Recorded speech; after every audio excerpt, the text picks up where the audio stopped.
चलिए यहाँ पर देखिए, आज के इस वीडियो में आपको हम कक्षा 10 गणित का जो है काफी इंपॉर्टेंट क्वेश्चन बताएंगे, जो कि पार्ट 2 से लिया गया और ये पार्ट नंबर 3 है। और सभी इंपॉर्टेंट क्वेश्चन को देखने के लिए जो इसकी सीरीज चल रही है उसका लिंक हम डिस्क्रिप्शन में दिए हैं, वहां पर जाकर आप सभी वीडियो को लाइन से देखकर अपने बोर्ड एग्जाम की बेहतरीन तैयारी कर सकते हैं, जो कि बिल्कुल आसान तरीके से।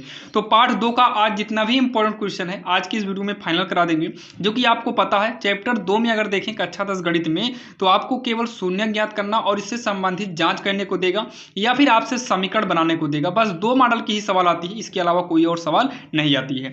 तो यहां पर देखिए इसको करना कैसे है। तो सबसे पहले तो यहां देखिए, सबसे पहले हमको जो ये बहुपद दिया है उस बहुपद को लिखेंगे। तो यहां पर आप लोग एग्जाम में लिखिएगा दिया गया बहुपद। क्या लिखेंगे? दिया गया बहुपद। दिया गया बहुपद कितना है? यक्स स्क्वायर प्लस में 7x प्लस का 10। ठीक, अब क्या करिए, इसका आप गुणनखंड कर लो। इसका क्या करना है? गुणनखंड करना है। तो गुणनखंड का रूल होता है आदि अंत का गुणा करेंगे, मतलब पहले यक्स स्क्वायर के गुणा में 1 है, यहाँ पर 10 है, 10 इकन्नम 10 आएगा, 10 का लासा लेंगे, 2 पंचे 10, मतलब 5 और 2 का बनेगा, और इसको जोड़ने पर 5 2 7 हो जाएगा। तो यहाँ पर लिखेंगे यक्स स्क्वायर प्लस में, जहाँ पर 7x है यहाँ पर हम 5x प्लस में 2x करेंगे, तो 5 2 7 हो जाएगा, और 5 दूनी 10 भी आएगा, प्लस का 10। इन दोनों में से यक्स कामन लेंगे, जब यक्स कामन लेंगे तो यक्स प्लस का 5 बचेगा, यक्स निकलेगा तो यक्स बचेगा, प्लस यक्स हटाने पर 5 बचेगा, प्लस में इसमें 2 है, यहाँ पर 2 पंचे 10, मतलब 2 कामन लेंगे, तो 2 कामन लेने के बाद बचेगा यक्स, प्लस में 2 पंचे 10 यानी कि 5 बचेगा। अब क्या करेंगे, जो दोनों ब्रैकेट में मिल रहा है उसको हम एक ब्रैकेट में करेंगे, और जो बाहर जैसे ये यक्स है यक्स लिखेंगे, और प्लस 5 2 है 2 लिखेंगे। तो जो दोनों ब्रैकेट में था उसको एक बार लिख लिए, और जो बाहर था उसको भी हमने एक ब्रैकेट में बंद कर दिया। अब इतना करने के बाद जब आपका गुणनखंड हो जाए तो यहाँ पर लिखना है शून्य के लिए, क्योंकि हमें शून्यक निकालना है, तो यहाँ पर लिखेंगे शून्यक के लिए। तो शून्य के लिए लिखेंगे, फिर यही थोड़ा नीचे करके यक्स प्लस 5 और यक्स प्लस 2 इक्वल में कर देंगे शून्य, यानी कि शून्य के लिए शून्य यानी कि 0 कर देंगे। अब इसको आगे सॉल्व करते हैं, पहले ये वाला लेंगे, यक्स प्लस 2 इक्वल में 0, तो यक्स बराबर ये प्लस 2 है, इधर आएगा माइनस 2 होगा। 0 यहाँ पर लिखा नहीं जाएगा, 0 का मतलब कुछ भी नहीं होता, मतलब 0 मतलब हटा दीजिए। अगला लेंगे यक्स प्लस 5 इक्वल में 0, जैसे यक्स प्लस 2 के बराबर में 0 की, मतलब एक ब्रैकेट का लेकर 0 कर दिए, फिर अगला ब्रैकेट लेके 0 की, ब्रैकेट को हटा दीजिए, कोई दिक्कत नहीं है। तो यक्स बराबर ये प्लस 5 है, इक्वल के इधर आएगा तो ये माइनस का 5 हो जाएगा। इतना कहने के बाद आप लास्ट में लिखना अतः बहुपद या द्विघात बहुपद। बहुपद क्या था हमारा? यक्स स्क्वायर, ये देखिए, प्लस में 7x प्लस का 10 के शून्यक, के शून्यक, हमसे शून्य ज्ञात करना था, के शून्यक। पहला शून्यक का मतलब जो यक्स का मान आया है, पहला कितना है? -2, शून्यक -2 तथा -5 होंगे, ये इसके शून्यक हुए, जो कि यही इसका आंसर हो जाएगा। और साथ में ही क्या बोला है? बोला है शून्यकों तथा गुणांकों के बीच के संबंध के साध्यता की जांच करिए। तो अब हमें क्या करना है? जांच करना है, तो यहाँ पर हम डालेंगे जांच। अब यहाँ पर देखिए, जांच करने के लिए जो फार्मूला होता है, इसमें 2 फार्मूला याद करना पड़ता है। पहला होता है शून्यकों का योग। क्या होगा? शून्यकों का योग या फिर योगफल, दोनों से, शून्यकों का योगफल बराबर होगा माइनस में यक्स का गुणांक। क्या होगा? माइनस में यक्स का गुणांक बटे में होता है यक्स स्क्वायर का गुणांक। क्या होगा? यक्स स्क्वायर का गुणांक। तो शून्यकों का योग की बात करें तो शून्य कौन कौन से हैं? एक -2 है और -5 है, तो -2 है, अगला क्या है? -5 है। शून्यकों का योग, योग का मतलब क्या करेंगे? जोड़ देंगे, बराबर माइनस यक्स का गुणांक, तो यक्स के गुणा में कितना है? 7 है। यक्स स्क्वायर का गुणांक, तो यक्स स्क्वायर के गुणांक में कुछ भी नहीं है, तो क्या मानेंगे? 1 मानेंगे। तो -2 प्लस माइनस -5 होगा, ये -7, इसको जोड़ेंगे तो माइनस माइनस जुड़कर माइनस ही आएगा, चिन्ह देखिए, माइनस माइनस जुड़ेगा, चिन्ह माइनस का ही लगेगा, बराबर में -7, दोनों बराबर आ गया। अब इतना कहने के बाद हम लोग अगला जो करेंगे वो है शून्यकों का गुणनफल। शून्यकों का गुणनफल, शून्यकों का गुणनफल बराबर क्या होता है? अचर पद। क्या होगा? अचर पद, अचर पद बटे में हो जाएगा यक्स स्क्वायर का गुणांक, यक्स स्क्वायर का गुणांक। तो गुणनफल कितना है? देखिए, गुणनफल का मतलब शून्य का गुणनफल, -2 -5 का गुणा कराएंगे, तो -2 गुणे -5 करेंगे। अचर पद कितना है? तो आप समीकरण में देखिए, अचर पद का मतलब जिसमें यक्स ना हो, जैसे कि यहाँ पर 10 है, यक्स स्क्वायर का गुणांक करेंगे, तो यक्स स्क्वायर के गुणा में कुछ भी नहीं है, तो हम क्या मानेंगे? 1 मानेंगे। सॉल्व करेंगे तो ये माइनस माइनस प्लस, 2 पंचे 10 होगा, बराबर का 10 कर देंगे।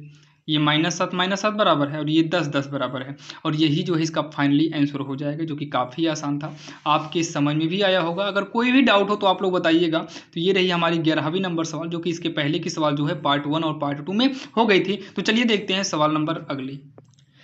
अब यहाँ पर अगर हम बात करें सवाल नंबर 12वीं की, तो इसको भी सेम वैसे कहना है, लेकिन यहाँ पर देखिए इसमें जो है, देखिए कैसे दिया, उसमें 3 पद दिया था, इसमें 2 पद दिया, इसलिए इसको भी बताना जरूरी है। ध्यान देना, सबसे पहले यहाँ पर क्या करेंगे, लिखेंगे दिया गया बहुपद, लिखेंगे हम दिया गया बहुपद, दिया गया बहुपद। तो यहाँ पर बहुपद क्या है, यक्स स्क्वायर माइनस का 3 है, तो इसका गुणनखंड आप करिए, नहीं बनेगा गुणनखंड, तो यहाँ पर थोड़ा देखिएगा, इसे हम यक्स का स्क्वायर कर सकते हैं और इसको हम लिख सकते हैं √3 का स्क्वायर। √3 का स्क्वायर करेंगे 3 बाहर आएगा। अब ये ए स्क्वायर माइनस में बी स्क्वायर का फार्मूला बनेगा, तो इसको क्या करेंगे, एक बार हम जोड़ कर लिखेंगे और एक बार हम घटा कर लिखेंगे। अब यहाँ पर नई लाइन से क्या लिखेंगे, शून्य के लिए, जैसे इसके पहले के उसमें गुणनखंड बना था, तो गुणनखंड बनाकर शून्य के लिए किए थे। यहाँ पर जो है इस तरीके से बनाएंगे, फिर हम शून्य के लिए लिखेंगे। करना वैसे ही है, आप लोग साथ में करते चलिए अगर कर सको तो।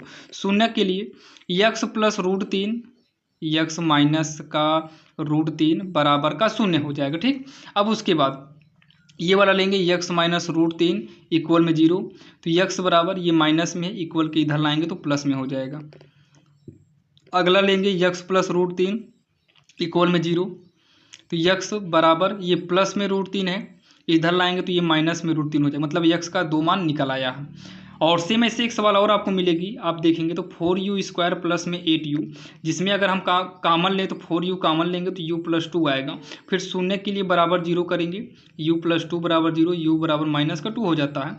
फिर उसके बाद ये ब्रैकेट ले लिए, अगला 4u लेंगे बराबर 0, तो u बराबर 0 हो जाएगा। 4 को बटे में भेजेंगे, 0 के बटे में आएगा 0 ही, मतलब 0 के बटे में 4 आएगा तो शून्य हो जाएगा, 0 ही हो जाएगा। तो u का मान एक ये और दूसरा ये भी काफ़ी इंपॉर्टेंट है, एग्जाम में पूछता है, इसलिए हमको लगा कि बता दिया जाए, और बता दिया, आप समझ गए होंगे। फिर जांच तो वैसे ही करना, जांच में दिक्कतें नहीं रहती हैं। जांच के लिए आप लोग एक बार यही समझ लीजिए, बस जांच फार्मूला वही आया, बस इसको हटा देते हैं साइड से। तो जांच के लिए जो फार्मूला होता है पता ही है, अभी इसके पहले आपने देखा, शून्यकों का योग पहला आता है, शून्यकों का योग आता है। फार्मूला क्या रहेगा, माइनस यक्स का गुणांक बटे में क्या रहेगा, यक्स स्क्वायर का गुणांक, और यहाँ शून्यकों का योग। अच्छा, यहाँ पर लिखने क्या लास्ट में, यहाँ पर थोड़ा लिख देना, अतः बहुपद, बहुपद क्या है, यक्स स्क्वायर माइनस 3 के शून्यक √3 तथा माइनस √3 है, √3 तथा माइनस √3 है। तो यहाँ पर देखिए शून्यकों का योग बोला है, तो पहला क्या है, शून्यक √3 है, योग माने जोड़। अगला शून्य क्या है, पहला √3 है, अगला माइनस √3 है, तो माइनस √3 है, इसलिए यहाँ पर ब्रैकेट हम लगाएंगे, माइनस √3 बराबर माइनस यक्स का गुणांक, यहीं पर देख लो यक्स का गुणांक, तो इसमें यक्स कहीं है, आप कहेंगे यक्स है ही नहीं, यक्स स्क्वायर है, यक्स नहीं है, तो यक्स का गुणांक शून्य हो जाएगा 0। यक्स स्क्वायर का गुणांक तो यहाँ पर 1 मानेंगे, तो ये हो जाएगा √3 प्लस माइनस माइनस, फिर से √3 इक्वल में ये सब 0 हो जाएगा, क्योंकि अंश में 0 है तो सबका सब 0 होगा, इसको घटाने पर भी 0 आएगा, 0 0। जब ये दोनों बराबर आ जाए तो समझ लीजिए कि हमारा जांच फाइनल हो गया है।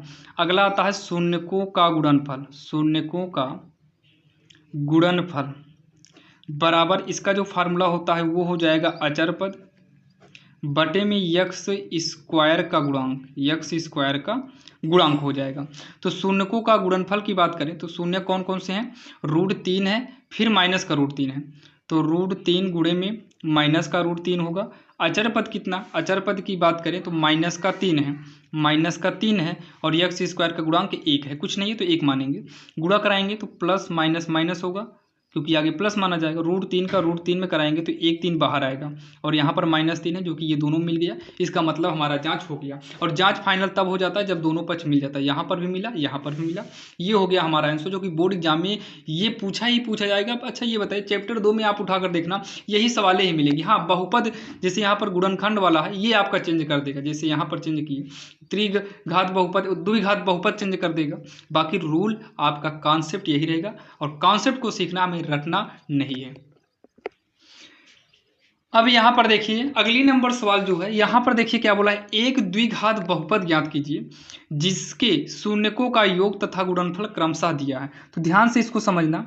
सबसे पहले तो हमें द्विघात बहुपद ज्ञात करना है, कोई बात नहीं। शून्यकों का योग तथा गुणनफल हमें दिया है, मतलब क्या दिया है, शून्यकों का योग दिया है।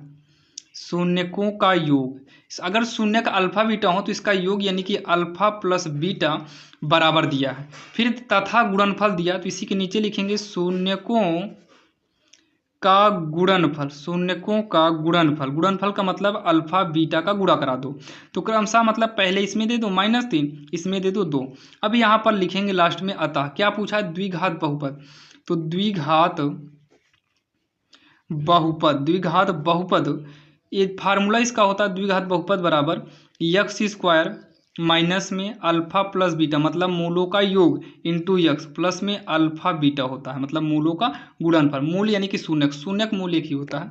तो x² minus alpha plus beta की बात करें तो ये -3 है, तो ब्रैकेट लगा रहे हैं, तो -3 अल्फा बीटा के स्थान पे x प्लस में अल्फा बीटा कितना है, इंटू में रहेगा तो 2, ये हो जाएगा x² माइनस माइनस प्लस, ये हो जाएगा 3x प्लस में 2। यही जो है इसका फाइनली आंसर हो गया। कोई दिक्कत नहीं हुई होगी, आपको समझ में आ गया होगा। चलिए देखते हैं अगली नंबर। अब यहाँ पर देखिए अगली नंबर सवाल जो है ये भी सेम वैसे ही, शून्यकों का योग, इसको हम लोग किससे दिखाएंगे, अल्फा प्लस बीटा से। कितना है, √2। ये गुणनफल मत देखना, शून्यकों का योग तथा गुणनफल √2 और 1/3, मतलब पहले योग बोला है तो योग हो गया, फिर गुणनफल है, गुणनफल मतलब अल्फा बीटा, फिर ये 1/3 होगा। द्विघात समीकरण थोड़ा इसमें देखना पड़ता है, जैसे ये बटे में रहे तो आपको फार्मूला ये वही यूज करना है, x² था, माइनस में क्या था, अल्फा प्लस बीटा x था, और प्लस में अल्फा बीटा था, यही करना है। लेकिन जब ये बटे में आ जाए तो इसके इक्वल में थोड़ा जीरो करना पड़ता है, जब बटे में आ जाए तब।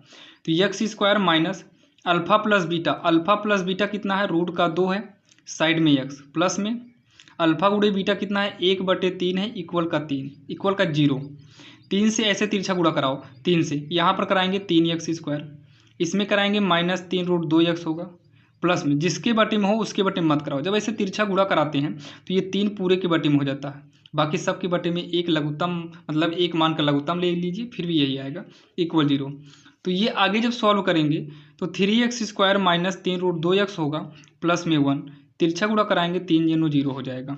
और इतना कहने के बाद आपको लास्ट में लिखना आता है द्विघात समीकरण, अतः द्विघात समीकरण कितना हो जाएगा, 3x² माइनस यही वाला 3 √2x प्लस का 1, यही जो है इसका फाइनल आंसर हो जाएगा। अतः द्विघात समीकरण बराबर 3x² माइनस 3 √2x प्लस का 1, यही इसका हो जाएगा आंसर, जो कि काफ़ी आसान था और आपके समझ में आया होगा। आज के इस वीडियो में आपने देखा कि कक्षा 10 जो है चैप्टर 2 की इंपॉर्टेंट सवाल जो कि काफ़ी आसान तरीके से बताया और आपके समझ में भी आया होगा। अगर कोई भी डाउट रह जाता है तो आप लोग कमेंट बॉक्स में बताइएगा, और आपको किस प्रकार का वीडियो चाहिए इसका भी कमेंट बॉक्स में कमेंट करिएगा।